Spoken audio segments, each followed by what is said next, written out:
Good morning. Switching right over here to show you today's thumbnail. I don't think anybody would have had difficulty recognizing that as a AI generated thumbnail. I'm going to check on some things here. When that comes alive, I'll get an audio confirmation. SpeakerBot is alive. And SpeakerBot came through because I actually heard it through the video. So I know you heard it. I knowed it. Indeed, I knowed it. Good Monday morning. How are you all? If you have a question, bring it up in chat. Right now I have the live commentary turned on, which means only approved users and hi, Stormy. Approved users and moderators can chat. You can make a comment on any of my videos and ask for chat room approval. And let's see, I've got a comment. Carrie Holzman left a comment. I think I've got an email to respond to.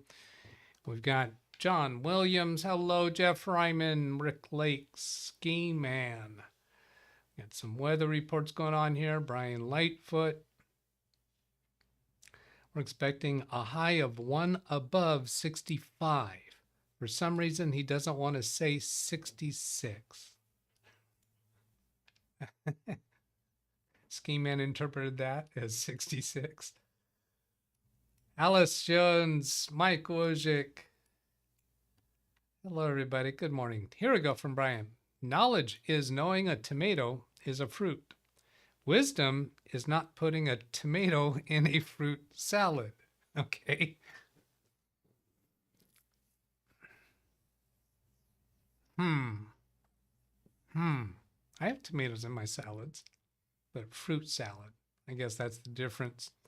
Selden Ball, hello. Will Doug get this? Probably not. Did you hear about the man that got cooled to absolute zero? He's 0K now. He's okay now, but he's zero. I think that was a zero there rather than an O. Yes, affirmative. Yeah, I got it. Indeed, I got it, brother. I don't know where I was. Oh, there. Ran Israel, hello. Best thumbnail ever. Really? You like that? For anyone who hasn't realized this, I'm doing very different thumbnails, different titles. It's intended to be like a impulse buy that you might do. You see it something at the grocery store as you're going to the checkout counter. So this isn't always searchable. Nobody's going to be searching for a Windows workshop or live fixes and insights. But if they happen to see that, if that intrigues them, or if the thumbnail intrigues them, the idea behind that is they'll come and try it and they'll like it. What cultural reference is that from? Try it, you'll like it. First I was thinking it was Mikey. Maybe. Anybody remember who Mikey is in that context? So they're very different, and they're just AI created. I don't spend a lot of time on them. Life Serial, Nick Poverman says. Ski Man says, Mikey likes everything. Try it, you'll like it. I thought it was it Lay's potato chips? And I said, no, that's, you can't eat just one. I think it was the Life Cereal. Try it, you'll like it. Mike to Ski Man. I'm retired, so pretty well every day is a fun day. Patrick Randall, hello.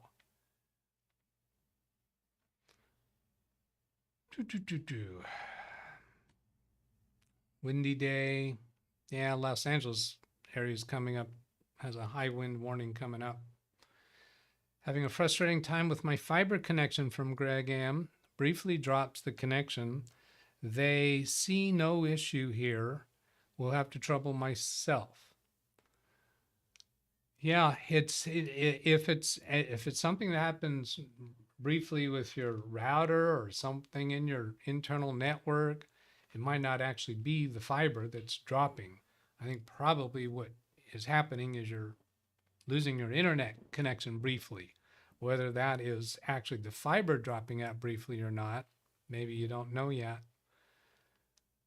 When they see no issue, that implies that you've talked to their tech support. But if they don't have a chance to watch it when it drops, then they're not going to see an issue. So it still could be on their side, and you would just have to complain maybe a number of times over, and each time saying, "Look, this is intermittent. I know you may not sense something right now, but can you put some kind of a logging on it? Can you put some kind of a monitoring on it?" I have come across that before. And you have to drag that out of them, pull that out of them. It could be the tier one support you're talking to doesn't know what can be done for an intermittent problem. Speaking of tomatoes, I had a great harvest of my sun S-U-N probably, sun gold cherry tomatoes. They're kind of orange colored. Great. You wouldn't believe the tall cup that I filled. I have like 2 baskets full that you would get in the store. Yeah, Read Doug's chat, using please. Dragon Naturally Speaking, so he probably didn't spill that wrong, but Dragon did. Kind of skipping over a little bit, speed reading. Hello, Zavi Minor, Nick Poverman. Try It Like It originated from a 1971 Alka-Seltzer commercial. Wow. All right. I would not have guessed that in 30 years or 34 years even. I'm fair. How you doing? Check optical cables. Ran Israel. Question. Wait a minute. I didn't hear a read chat. Did you hear a read chat? Let me know, exclamation mark Y or 1 if you heard a read chat. I didn't hear that. Although I do remember hearing something. Alice says it didn't come up. John says yes. Rand says yes. Keith says yes. Affirmative. All right. You know, I do sense, I have No the way. sense that I did hear Read something. chat, please. Brian's testing, read chat, please. So that worked. But anyway, Rand's question to all fiber users. Does that count if I'm like eating nuts for fiber? Do you get a router with an optical WAN port or a regular router that connects via Ethernet to an ONT box? I'll let you people that are fiber experts answer that. Do you get a router? So the ISP supplying you with a router, or are they just replying you with an ONT box? I would think that perhaps might vary from one provider to another, and is probably not consistent. Sure, if you have an optical orifice. I think that's a joke.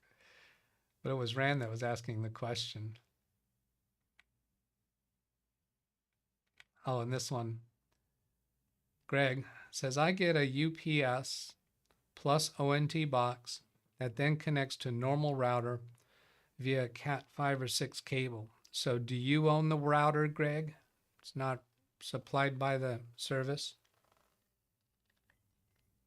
Sometimes the optical orifice in the actual device can be contaminated. And also, like I said earlier, cables can be intermittent. Okay, I need to move, let you answer questions, and I'm going to move along to what I have lined up. Oh, John Downey. This would have been useful if you would have done an exclamation mark C. I almost missed it. Doug, do you recommend VPNs for your clients? I have a VPN I use mainly on public Wi-Fi. Carrie Holzman says it is not necessary and a waste of money. My company uses VPN for all remote workers. Carrie actually said if it's a business security issue, then that is a place where VPN is appropriate. But read chat, please. It's different. I'll get to that in a moment. It's different from, there's a couple different kinds of VPNs. very commonly the end users and computer enthusiasts will use a VPN service to connect to some service or something so that it appears to the service on the other side, like Netflix, that you're connecting to them from some other country. If that's what you want to do, then that's a good way to do it. It doesn't really hide your everything about your identity from the end service, because they are still using their capabilities to communicate with you, but it'll look like you're originating IP addresses from that other country. Corporate VPNs is most commonly a different animal, where there's a VPN server in the office and then VPN clients, so that the client can connect over the VPN to the home office, and they have a more secure connection, rather than how communications would go unencrypted over the internet, or even if they are encrypted, you don't want to open up your home office to anybody that can connect. So it only allows people who have the VPN client to connect. I have that operation with one of my clients, and that's the only environment, the only type of VPN that I use with my clients when they have a specific need for it. And that specific need would be that they need a higher level of security than using something like LogMeIn or Remote PC or instant house call type of remote connections. If you think, the part about it being a waste of money is sometimes people think using a VPN service, I'm not even thinking of any of their names right now, using a VPN service to connect to some website, you think that that's going to protect your privacy from that website, and no.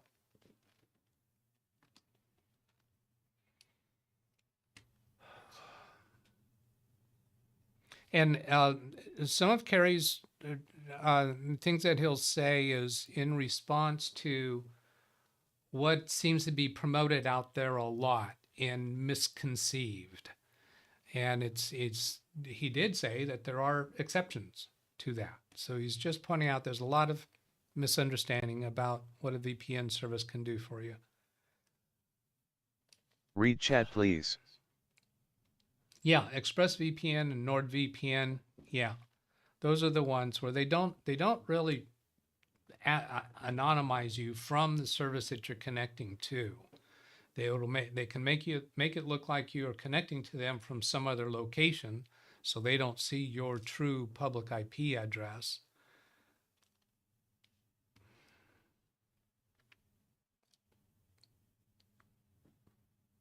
Kind of scanning through here, see if I can move on.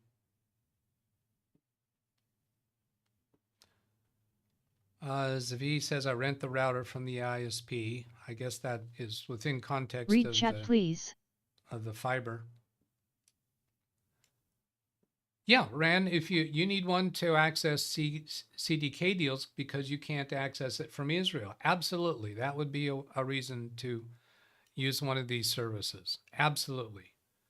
And Kerry would concur with that if he understood that that's what you're interested in. If you use VPN to hide your location, there's equipment and techniques to detect that you are from a different origin. Yeah, there are. I would suspect something like CDK deals isn't going to go to that extent. You can be blocked. Yeah, Leo Laporte's network has higher security. Okay, I'm going to move on. Since Gary Holtzman's name has been invoked, let's go here. Oh man, the man can type, I'll tell you that. Or he has the tolerance for it. I've told you before, I do not. And I love this, that it's given us a chance to compare notes. I'll point out the differences and the points of commonality.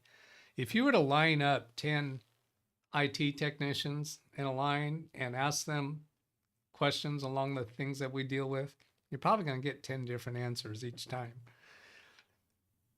This was in response to Saturday's show. Here's the process I follow for my business clients regarding warranty issues as it has Read changed chat, and please. evolved over the years. Enlarge a little bit more, he says. Let's see, I got to escape out of the red dot. This is, oh, you know what? Another way that I can do this that's even better, I think, gives me more, is if I go to, let's see. Yeah, if I go to that, look for that was one day ago, because YouTube sends me an email and I think that gives me better zooming capability. So this is where YouTube sent me the email. How is that, Ran? And so we just turn me off. Here's the process I follow for my business. Actually, I'm going to wait to hear from Ran. Is that okay, Ran? I'm glancing over at chat.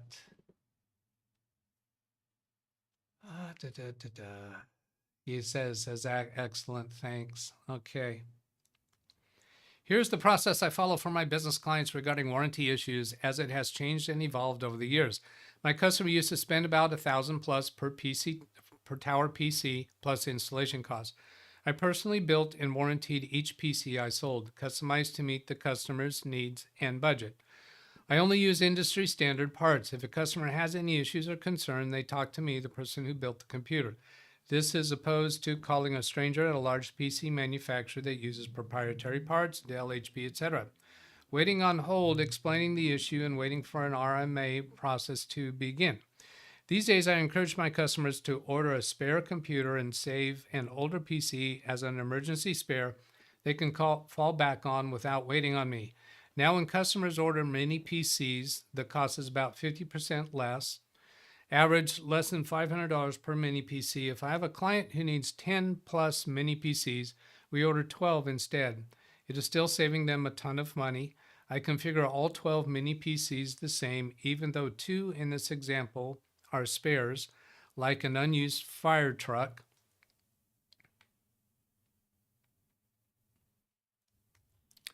In the trunk of a car. Remember, wait a minute, spares, like an unused, no, I said fire truck, tire, unused tire in the trunk of a car. Remember, I have no employees and I can't afford to sit around waiting for the phone to ring, and I am likely busy with another customer when a call for service comes in. I advise the customer at time of sale, if there are any issues while I am away, simply set any troublesome PC aside, hook up one of the spares, and get the employee back to work. I guess I'll hold off at that point. When my clients have a problem, typically what they'll do is the person will go to another desk, similar to what Carrie is saying. But when I talk to them about moving a computer around, most of my clients are very uncomfortable doing that. And in some cases, when they have done it themselves, the ones that don't even call me, they just switch things around as they see fit. Sometimes they call me because they didn't even reconnect it correctly. You know, particularly in instances where there's a motherboard video connector and they connect there instead of the video card if the computer happened to have a video card. And it did then call me and I will stop by the office to pick up the bad PC so I can bring it back to my office, diagnose, and we'll handle any RMA. On behalf of my customer, I deal with it so the customer does not have to. This is a service I offer to all my business clients. I can handle all of this for them so they can focus on what they do for a living. It doesn't matter if it takes a few weeks for me to get a warranty replacement unit, as it will just go back to the customer as the latest replacement spare for a future emergency. This is far cheaper and far less stress for everyone involved. While most customer service support calls are handled remotely by me these days, if a PC isn't working properly for any reason, the client has the option to be self-sufficient, then can still call me and wait, or they can be back up and running in minutes. It's entirely their choice. Either way, my big clients also have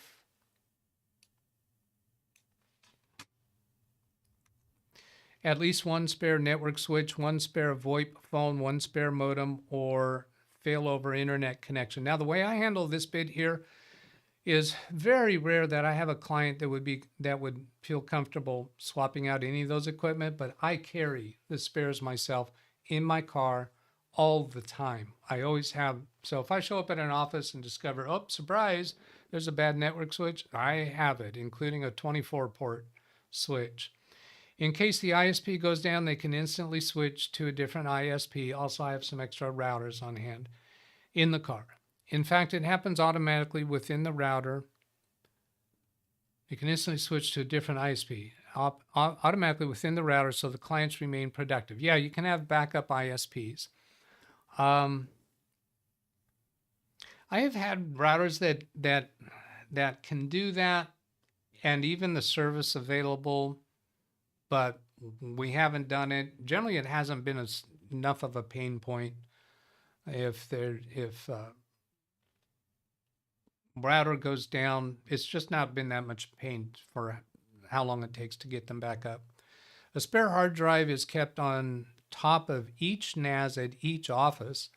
These spare parts are cheap compared to the financial losses due to lost productivity.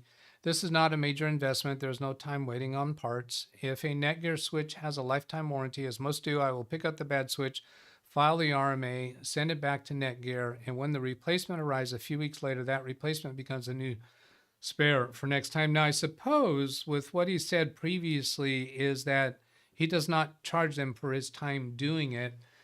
Kerry has a different business model than I do, where he charges, as I understand, he charges a contract price for the computers that he supports, and that covers whatever is needed. And there's not individual charges for the extra time. And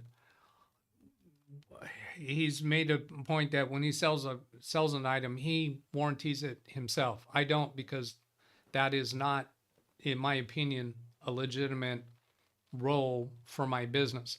I don't have a markup involved in the product that would cover that. If I do purchase a product myself, I might resell it back to them at a moderate markup, but not high enough that I would be covering the warranty. It's just to do that much of a markup, it would be really expensive to truly justify it with business standards within normal business financial standards.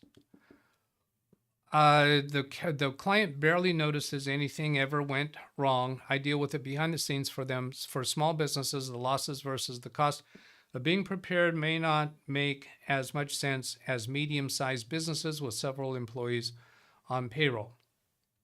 Even if the business owner discovers their business is burned down or been robbed overnight, and I've had the robberies happen overnight, I've had a flood, I have not had an office burned down yet.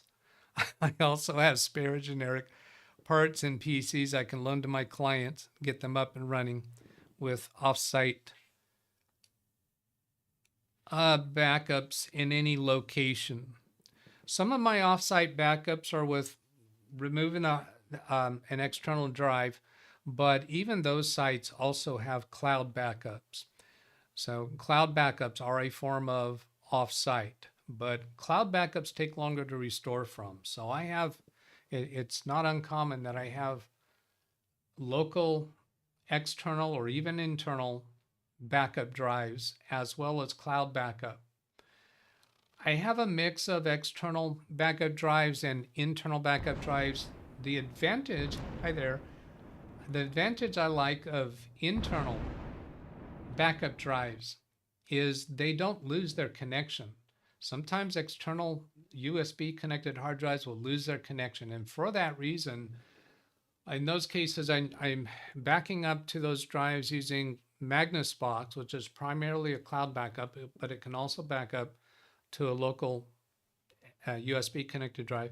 And I use Macrim Reflect. In both of those cases, They send me emails every day with success or failure messages so that I know when something's not working and I can get that piece fixed while the other backup methods are still in operation.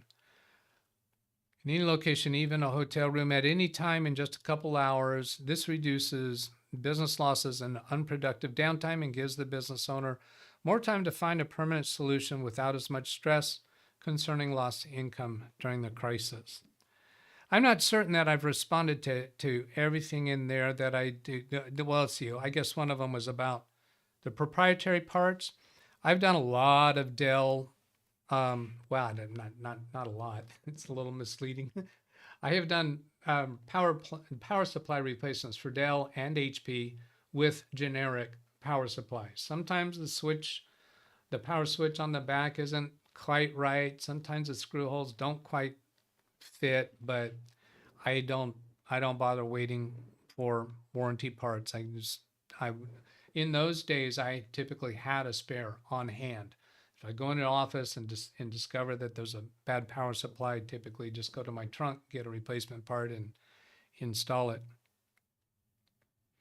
So there you go. Different approaches, different styles of working, which is absolutely fine. And we can both, in some cases, I think somewhere inside we both think, talking about carrying myself, I think we both think I'm right and you're wrong. And that's okay. We're friends anyway and respect each other's choices. Okay. So get back to here. I've never had, Carrie has not asked for timestamps. I'm flattered that he seems to be watching my shows more faithfully than I'm watching his, but in all fairness, his are much longer. I still try as much as I can. Okay, so there's the thumbs up and heart for that. And I'm going to go check and see if I something lined up in mail. I've got 3 minutes to go. Doug, why do you care so much about the 3 minutes? Well, I've got other stuff on my plate that I gotta go do. Let's see. Let's get back to here. I haven't been keeping my eye on chat recently. And let's see. I did that one on Saturday. I don't have an email folder even set up for today, but I haven't done this Selden Ball PayPal scans. So I neglected moving that. Yeah, okay, this doesn't expose his email address. I can't make it as big that you've seen as I can the YouTube email, but let me try this. All right. Doug, are you still interested in receiving information about email scans? Yes, in case you are.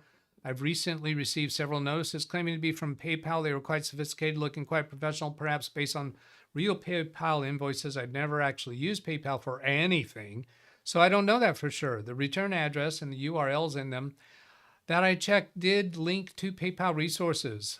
Yeah, the scam emails can have valid, legitimate links in them and still be from an illegitimate source. From my past experience in running an email server, though, I know it used to be trivial to forge a return address. It's harder now, but obviously not impossible. Yes, it's not impossible. But you can go look at the original. You can look at the original detail from any email client to see where it actually came from. One of the problems with them, though, is that the 8XX phone number to call to dispute the charge was different in each invoice. Yeah, because it's different scammers that are sending them to you. You're on a list and they're all sending to you. According to perplexity.ai, none of those numbers seem to be associated with any known business entity, let alone PayPal. Then he sent another one follow-up. I'm attaching screen grabs of the scam messages. I've redacted appropriate items. My personal email account name, PayPal, is highlighted in yellow because that was the search term I used to find the message. I'll come and take a look at each of these and confirm. Service to,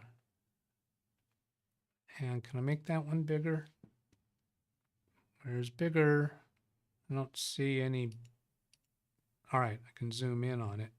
All right, this might work a little bit weird. Amount requested, $699. Logan sent you an invoice due on receipt. If you did not authorize this order, look, I'm dragging that down and it goes up. If you did not authorize this order, please reach out to PayPal right now with that phone number. So that phone number is the scammer. And then another one.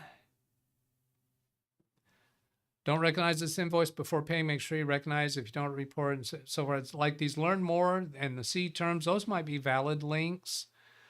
Report this invoice. Even the report might be an invalid link. Invoice number, invoice from Logan. Oh, I guess this is the attached invoice from the prior. And we're just seeing that, yeah, they do all kinds of different things, just trying to trick you. The key thing, well, one of the key things is look. Many times I find that the from address, it's just not that organization at all. And that's the one that's most obvious.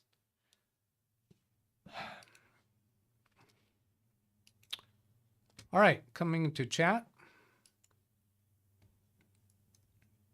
And thank you for sending that. Selden. And I'm about to shut down.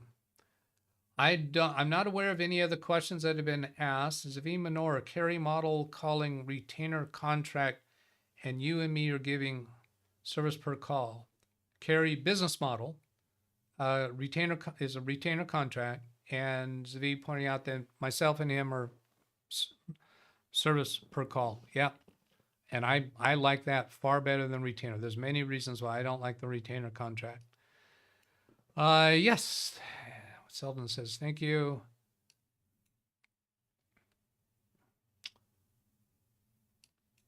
Okay, I'm going to shut down there. I'm probably not going to get to read through the chat messages because I do have other things to go do. I don't think there's going to be a show tomorrow. I've got an appointment that I think is going to be right at that time. So there's the email address if you want to send something with a question for myself in the chat room to respond to, or a story that something Windows technical related that you've been through recently. Or you can put a comment on any of my videos and I'll catch it there. Or you can ask a question in the chat room.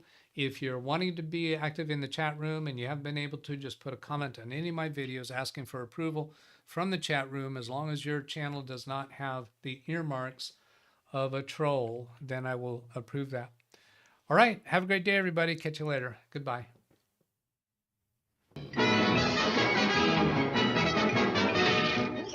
That's all, folks.